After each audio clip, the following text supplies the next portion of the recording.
Bugungi loyihamiz Nobel mukofoti insoniyat taraqqiyotining ramzi deb nomlanadi.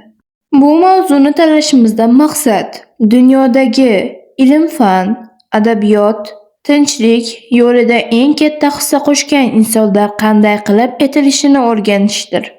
Nobel mukofoti oddiy sovrin emas.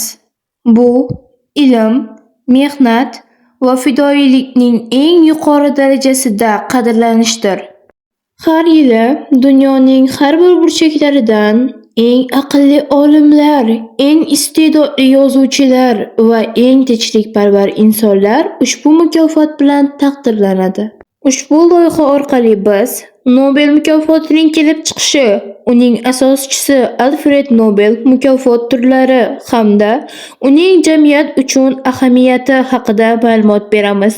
Agar tayyor bo'lsangiz, guruhimiz bilan birgalikda Nobel mukofoti uchun tayyorlagan savol-javobimizni boshlaymiz.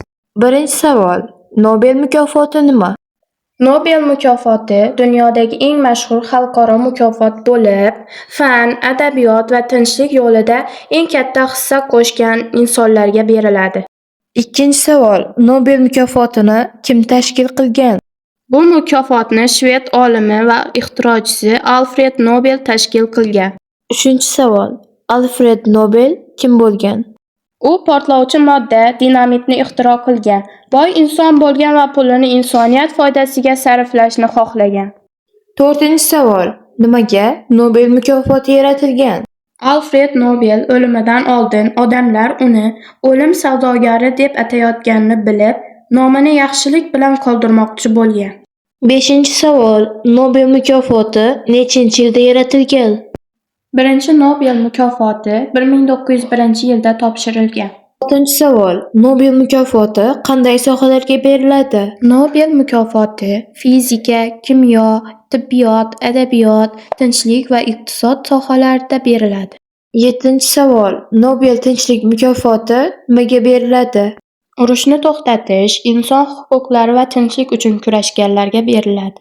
Sakkizinchi savol: Nobel mukofotini kimlar tanlaydi? Maxsus komissiyalar va akademiyalar tanlaydi. To'qqizinchi savol: mukofot nimadan iborat?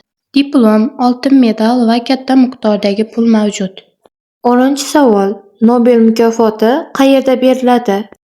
Ko'pchiligi Shvetsiyada, tinchlik mukofoti esa Norvegiyada beriladi.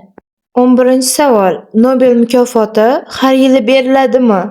Ha, ko'pincha har yili beriladi. 12-savol: kimlar Nobel mukofotini olishlari mumkin? Olimlar, yozuvchilar, shifokorlar, siyosatchilar va inson huquqlarini himoya qiluvchilar.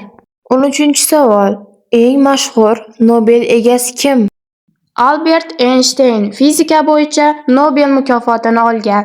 14-savol: Nobel mukofoti nima uchun muhim? U dunyoga foyda keltirgan ishlarni qadrlaydi va ilhom beradi. So'nggi savol: har kim Nobel mukofotini olishi mumkinmi? Ha, agar dunyoga foyda keltirsa. Bizning ona tili fanidan tayyorlagan intervyumiz shundan iborat edi. E'tiboringiz uchun rahmat.